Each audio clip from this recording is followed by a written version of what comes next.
জান, চলো পালিয়ে যাব। না, আমি পালাবো না। আমার বাবা মায়ের অনুমতি নিয়ে বিয়ে করব। আমার বাসায় তোমার কথা বলেছি, কিন্তু সবাই এক কথাই বলে দিছে আমি রাজি না। পালিয়ে বিয়ে করা ঠিক না, বাবা মা কষ্ট পাবে। চলো পালিয়ে যাই প্লিজ, দেখবে আমাদের ঠিকই মেনে নেবে। পালিয়ে গেলে আমাকে খাওয়াবে কি? হ্যাঁ, তুমি তো বেকার, আগে চাকরি করো তারপরে। বিয়েটা করে রাখি। না, আগে চাকরি তারপরে বিয়ে। চাকরিটাই বড় হলো তোমার কাছে আমার থেকেও। অবশ্যই, কারণ চাকরি না হলে তোমাকে বিয়ে করে আমার লাভ কি?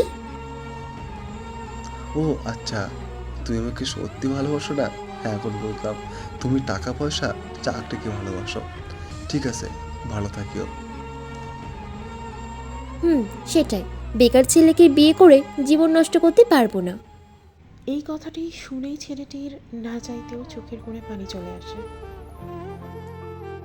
হুম, তুমি ঠিক বলেছো। বেকার ছেলে, বেকার ছেলেকে বিয়ে করে তোমার লাভ কি হবে? জীবনটা তো তোমার নষ্ট হয়ে যাবে। সত্যি বলতে কি জানো, এই শহরে বেকারদের কোনো জায়গা নেই। এই শহরে বেকারদের কোনো ভালোবাসা নেই, স্বপ্ন থাকতে নেই, ইচ্ছে থাকতে নেই। ধন্যবাদ তোমাকে আমাকে চোখে আঙুল দিয়ে দেখিয়ে দেওয়ার জন্য যে আমি বেকার। তো এখানেই তাদের ব্রেকআপ হয়।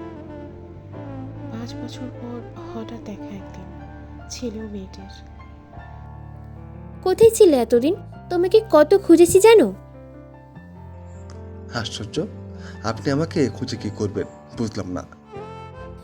কেন খুঁজবো মানে বোঝো না? না, বুঝি না, আর বুঝতেও চাই না। আমার লেট হচ্ছে, এখন চলে যাব। ভালো থাকিয়েন। ভালোবাসি তোমাকে। আমি ভালোবাসি না আপনাকে। কেন? কারণ আজ আমার অনেক টাকা, কিন্তু তুমি তো গরিব। তোমার সাথে আমার চায় না। এটা বলতে পারলে আমাকে? পারছি বলতে। এখন অনেক কিছুই বলি আমি। শুনবে না সেই দিন কি হয়েছিল? ইচ্ছে নেই শুনতে। প্লিজ, একটা বার শোনো। Please, please. ঠিক আছে, যা বলার তাড়াতাড়ি বলেন। জানো, তুমি যেদিন তোমার বাসায় আমার সম্পর্কের কথা বলেছ, তার 2 দিন পর তোমার বাবা খোঁজ করে আমাদের বাসায় আসে। এসে আমার হাত জোর করে বলেছে আমি যেন তোমাকে এইসব বলি, কারণটা না হলে তোমার জীবন নষ্ট হবে। আরও বলেছে তুমি চাকরি করলে উনি নিজে আসবে বিয়ের প্রস্তাব নিয়ে। তোমার বাবার এমন কথা শুনে আমিও রাজি হই, কিন্তু কষ্টের বিষয় হলো এরপরে তোমাকে আর খুঁজে পাইনি। ফেসবুকে নেই, আবার নাম্বার বন্ধ। এইসব তুমি কি বলো? বিশ্বাস না হলে তোমার বাবাকে ফোন দাও, আর সব শোনো তুমি। আমাকে কেন বলো না এইসব? হ্যাঁ, তোমার বাবা বারণ করেছিল। ভালোবাসো আমাকে এখনো? ভালো না বাসলে এতদিন বিয়ে করে নিতাম অন্য কাউকে। আমার বিশ্বাস ছিল তোমাকে আমি ফিরে পাবো। এত ভালোবাসো আমাকে? হুম, অনেক। I love you.